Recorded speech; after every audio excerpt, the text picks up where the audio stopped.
Terceira carta. Como a fé é um dom de Deus. A fé é um dom de Deus. Hoje gostaria de fazer com que a senhora compreendesse ainda melhor a natureza íntima desse dom precioso. Adão o teria recebido de Deus e nos teria transmitido, se ele não tivesse pecado. Mas tendo acreditado em Eva, e por Eva em Satã, mais do que em Deus, perdeu a fé que Deus lhe havia dado, perdendo-a para ele e para nós.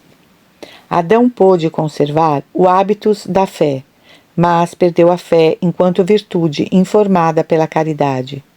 E este hábitos não era transmissível à sua descendência, pois era uma disposição pessoal de sua alma. Por sua vez, quando o filho de Adão entra neste mundo, já não tem mais fé, e só pode recuperá-la se esta for dada pelo próprio Deus. A Igreja reza para pedir a Deus a fé para os infiéis e o aumento da fé para os fiéis, de modo que o começo, o aumento e a conservação da fé nas almas são pura e simplesmente um dom que Deus nos dá pelos méritos de nosso único Senhor e Salvador, Jesus Cristo. Mas chego agora ao ponto que tinha prometido abordar hoje, a natureza íntima desse dom. A fé é um ato, em parte, da inteligência que crê, e em parte da vontade que quer crer.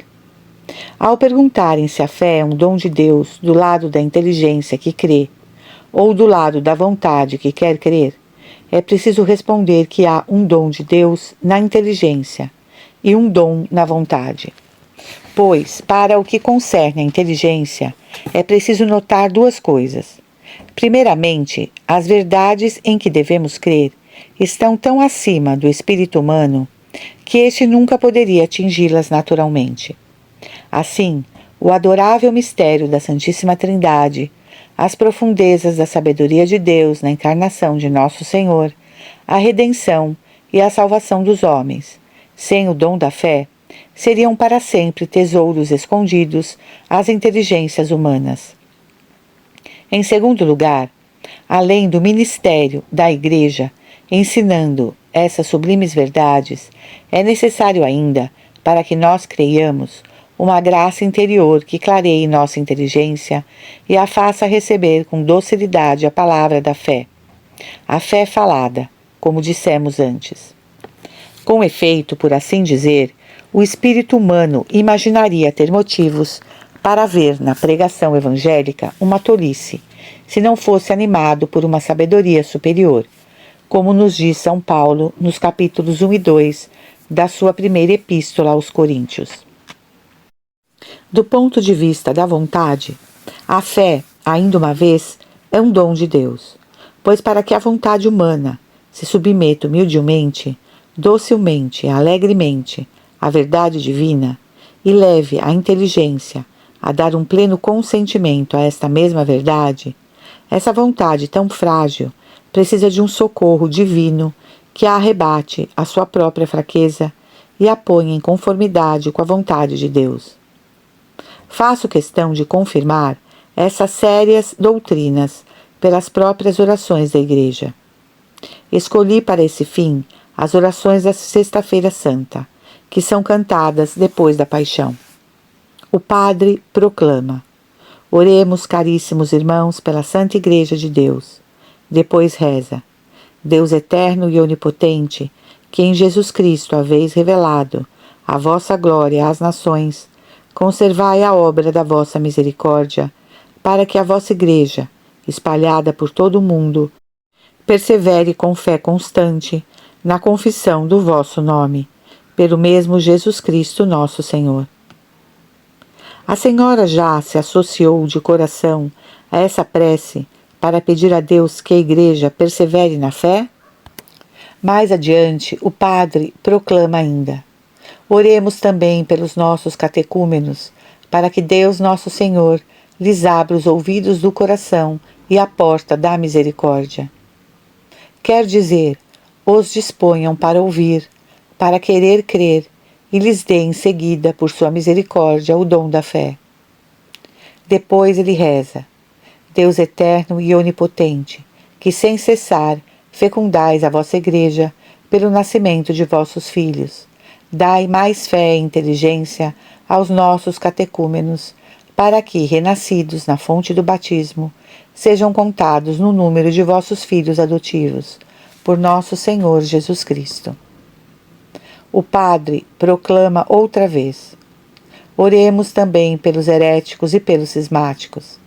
Depois ele reza: Deus eterno e onipotente, que a todos salvais, e não quereis que pereça ninguém, olhai com misericórdia para as almas que andam envolvidas nas redes do demônio, para que os corações extraviados, abjurando a perversidade da heresia, entrem no caminho reto e voltem à luz da fé. Por nosso Senhor Jesus Cristo. Ele reza também pelos pérfidos judeus, pérfides, igual os que se transviaram da fé, e pelos infelizes pagãos, e para todos esses ele implora o dom da fé. Penetre, peço-lhe, no espírito dessas orações, as mais santas, as mais antigas, as mais suplicantes que pertencem à Igreja, e então, compreendendo melhor do que nunca como a fé é um dom de Deus, a Senhora dirá bem o seu credo. Quarta carta. A fé pode aumentar ou se perder. Como aumenta, como se perde. A fé pode aumentar. A fé pode diminuir e se perder. A fé, consistindo essencialmente na adesão de nosso espírito à verdade revelada, aumenta ou diminui segundo seja a adesão mais ou menos firme. Ora, sendo a alma humana ativa por natureza, é indispensável que sua fé aumente ou diminua. Ela aumenta se a alma avança no conhecimento do Pai, do Filho e do Espírito Santo. Se a alma penetra melhor nas verdades do credo, em uma palavra, se a alma progride no caminho da verdade. Mas como a fé requer, juntamente com o assentimento do Espírito, o movimento de piedade da vontade que quer crer, evidentemente a fé também pode e deve crescer pelo caminho da vontade, que se submete cada vez mais docilmente, cada vez mais amorosamente à verdade divina. Assim, duas coisas ajudarão singularmente a fé em seu progresso, a saber, a instrução e a piedade. A instrução, o cristão a encontrará na pregação, no catecismo, nas leituras santas. A piedade consistirá, sobretudo, na fidelidade às promessas do batismo.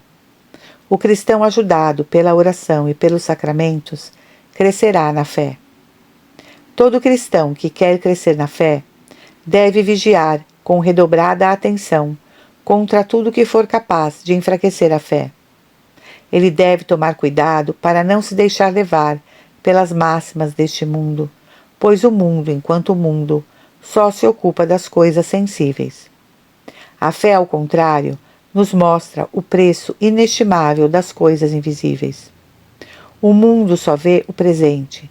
A fé, que nos esclarece tanto sobre o passado quanto sobre o presente, nos faz velar principalmente sobre o futuro.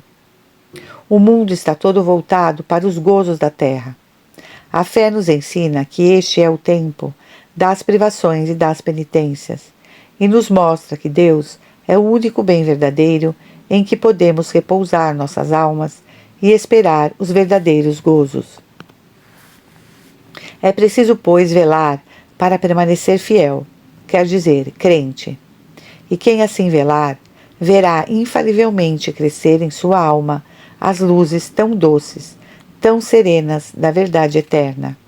E quanto mais entrar nesta luz, mais ele provará o quanto o Senhor é doce, o quanto é precioso e inestimável o dom da fé. Ao contrário, toda alma que não velar, que se deixar embalar pelas promessas insignificantes de um mundo que nada tem, que nada sabe, que nada pode, toda alma que não velar verá a sua fé diminuir, para em seguida se perder completamente. Se tivéssemos olhos para ver o lamentável espetáculo das almas que perdem a fé, não teríamos lágrimas que chegassem para chorar tão grande infelicidade. Alguns perdem a fé logo depois do batismo, Esses não receberam a instrução cristã necessária e suas almas nunca fizeram o ato de fé. Privado de seu ato, o hábitus, posto em suas almas no dia do batismo, foi facilmente reduzido a nada. É muito raro que as almas que perderam a fé nessas condições a tornem a encontrar. Elas tornam-se estranhas a Deus e a nosso Senhor Jesus Cristo e vivem apenas uma vida terrestre, triste prelúdio de uma morte eterna. Outros perdem a fé pouco depois da primeira comunhão. Esses entram em um mundo descrente, do qual não desconfiam, e imaginam que eles é que foram ingênuos por terem acreditado um pouco. Se chega o pecado mortal, coisa fácil de acontecer, será fácil também perder a fé e fechar os olhos à pura luz que os havia tornado tão felizes no dia de sua primeira comunhão. Ainda outros perdem a fé nas escolas. Tanto escolas primárias como escolas superiores fazem frequentemente os batizados perderem a fé. Aí não se ensina a conhecer o único e verdadeiro Deus, a saber, o Pai, o Filho e o Espírito Santo. As escolas primárias têm como principal objetivo a formação do plural e do sistema métrico. As superioras só interessa o diploma de bacharel e de doutor, sem falar daquelas onde se ensina consciente e propositadamente a impiedade, o indiferentismo ou mesmo o ateísmo. Finalmente, há os que perdem a fé pelos interesses materiais. Preocupados demais com os negócios, entregues inteiramente às especulações financeiras, esquecem seu batismo, negligenciam o cuidado com sua alma, não vivem mais da fé, não velam mais para que sua fé seja alimentada e perdem-na talvez mesmo sem sentir. Ó Deus, Deus meu, vós que por vossa graça nos haveis dado a fé, por esta mesma graça, conservai-nos na fé.